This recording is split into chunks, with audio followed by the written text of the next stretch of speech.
A'udhu billahi minash shaitanir rajim. Bismillahir rahmanir rahim. Alhamdulillah wassalatu wassalamu ala ashrafil anbiya wal mursalin sayyidina wa nabiyyina Muhammadin sallallahu ta'ala alayhi wa sallam wa ala alihi wa sahbihi ajma'in. Ramazani disi më ndryshe në jetët tona të përditshme. Ditët po kalojnë një nga një dhe të gjithë besimtarët dhe besimtarët po reflektojnë rreth këtij muaji të bekuar që është një akademi e vërtet e cila e edukon shpirtin e njeriut.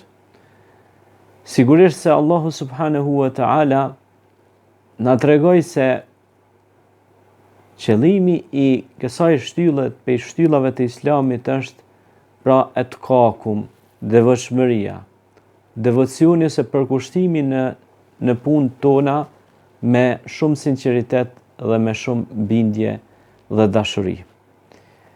Sigurisht se besimtari i cili vazhdimisht pra e ka gjuhën e tij me dhikrillah, me përmendjen e Zotit.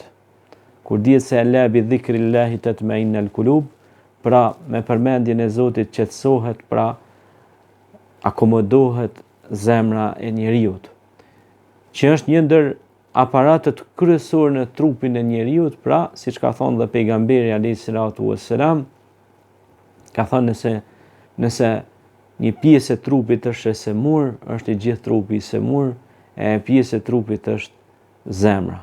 Kështu që pastroni zemrat, tutahhir qulub, pra pastroni zemrat e juaja me dhikrillah, me përmendjen e Allahut. Wala dhikrullahil akbar, dhe përmendja e Zotit është gjëja më kulmore, më madhore. Sidomos agjeruesi që është ndal nga uji, nga ushqimi, nga shumë gjëra, pra nga lindja e diellit deri në perëndim, pra është ndal vetëm hatri i Zotit, pa mjafton. Kjo jo nuk mjafton, për shkak se Zoti nuk ka nevojë për barqet e uritura, por ka nevojë që të shoh zemrat e përkushtuara pra ndaj adhurimit dhe falënderimit ndaj Krijuesit. Afalam akuna abdan shakura, tha pejgamberi alayhi salatu wassalam, tha, a nuk duhet të jem prej pra robëve falënderues. Andaj nëse falënderoni, la in shakartum la azidannakum, thot Zoti në Kur'an, nëse falënderoni, unë do t'ja ushtoj të mirat. E të mirat e Krijuesit ton janë e numerike, janë të shumta, na nuk mund t'i numërojmë dot se sa shumë të mira na i ka dhënë Zoti i Madhërisëm. Dhe çdo të mirë që e keni nga unë, tha Krijuesi i Madhërisëm.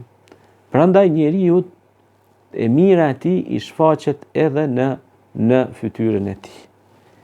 Prandaj thot atë ditë do të ketë fytyra të ndritura dhe fytyra të nxira.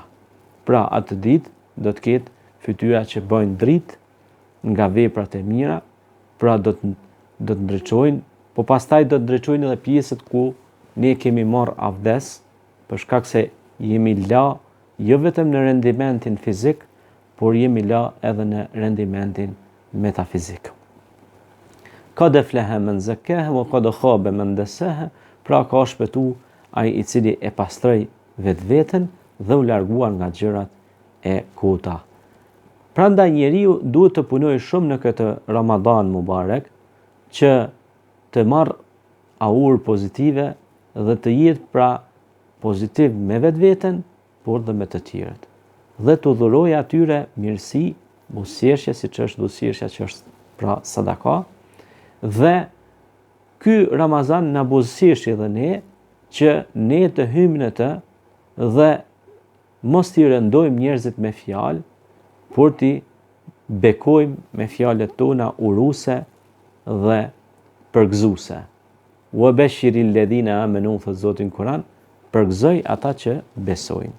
Pra përgëzoj besimtarët dhe besimtarët të cilët zgjohen herët, hanë syfyrin, ku në syfyr ka bereqet të madh dhe ku në syfyr lutjet pranohen, por gëzohen kur shkojnë në sofrën e iftarit dhe janë të përgatitur pra për të ngrënë iftarin. Para se të hajnë iftarin, ata i shpeshtojnë kethiran lutjet e tyne shumë dhe i luten Zotit, Allahumme nes'aluke berekat fi kulli shay'in, o Zot na jep bereqet në çdo gjë.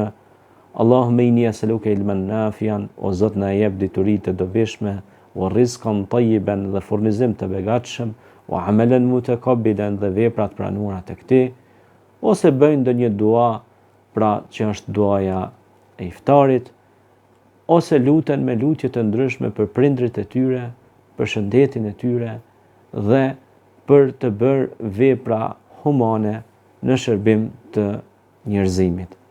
Prandaj ne kemi ardhur në këtë botë që t'ju shërbejmë të tjerëve, sepse duke ju shërbyer të tjerëve i shërbejmë vetes tonë. Duke ndihmuar të tjerët ne ndihmojmë vetes tonë.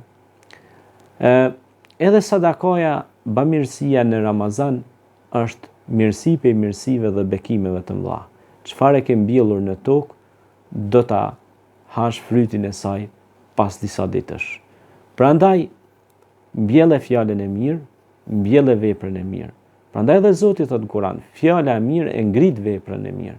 Pra kur ti e thu një fjalë të mirë, i bën tjerët që të motivohen dhe të mobilizohen që të bëjnë vepra të mira. Prandaj nuk janë të barabartë ata që pra u përpoqen, u angazhuan me ata që qëndruan dhe nuk u preokupuan. Prandaj të gjitha besimtar mëngjes të mbrëmje preokupohen se si të ndërtojnë pra një qytetrim dhe një civilizim dhe një mirësi mes njerëzve, duke ngritur ura bashkëvepruese, komunikuese me njëri tjetrin. Duke ju dhuruar pra njerëzve buzëqeshje, duke ju dhuruar njerëzve fjalën e mirë, duke ju dhuruar njerëzve veprën e mirë. Dhe ky lloj bashkëdhurimi mes palëve të tyre e bën që këtë Ramazan ta mbash me dinjitet dhe sinqeritet. Dhe ti qëndrosh besnik me gjuhën tënde këtij Ramazani, ti qëndrosh besnik me zemrën tënde këtij Ramazani, ti qëndrosh besnik me mendjen tënde këtij Ramazani. Pse e them me mendjen, me gjuhën dhe zemrën ti qëndrosh besnik? Do të thotë se ti mbushe mendjen tënde me gjëra të dobishme, jo gjëra të padobishme.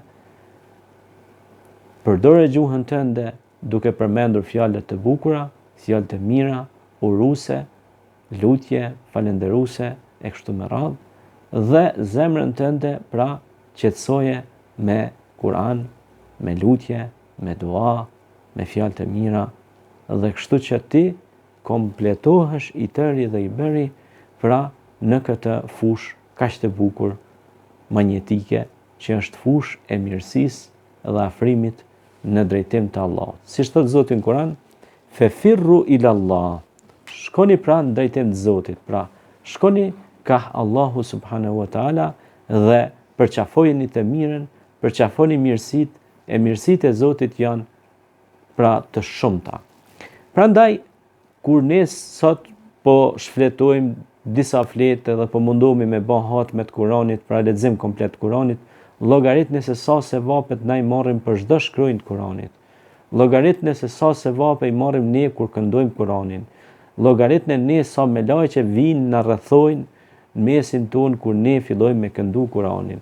Dhe sa lutja që bëhet, gjitha ato shkojnë edhe ngriten te Krijuesi dhe zbresin si mëshirë dhe rahmet mesin ton. Dhe ky agjerim, dhe ky Kuran, dhe sadakat, dhe çdo të mirë që ne e bëjmë, Allahu na shumëfishon atë dhe na e sjell pra në këtë bashkësi të punëve të mira. Pra kjo është një bashkësi e punëve të mira dhe siç thotë edhe Zoti në Kur'an, wa ta'awanu 'alal birri wat taqwa wa la ta'awanu 'alal ithmi wal 'udwan. Pra bashkëpunoni në punë të mira, në devotshmëri e jo në armiqësi mes njëri tjetrit, po në mirësinë, bamirësinë, në vepra të mira, dhe kështu që ju do të bëheni prej të mirëve. Lusë Allahun me emrat e tij më të bukur që të bëhemi prej të tillëve, ja Rabbel Alamin. Ju falenderit për vëmendjen dhe shihemi në takimin ton të radhës. Selamun alaikum, paqja dhe mëshira e Zotit qoftë me ju.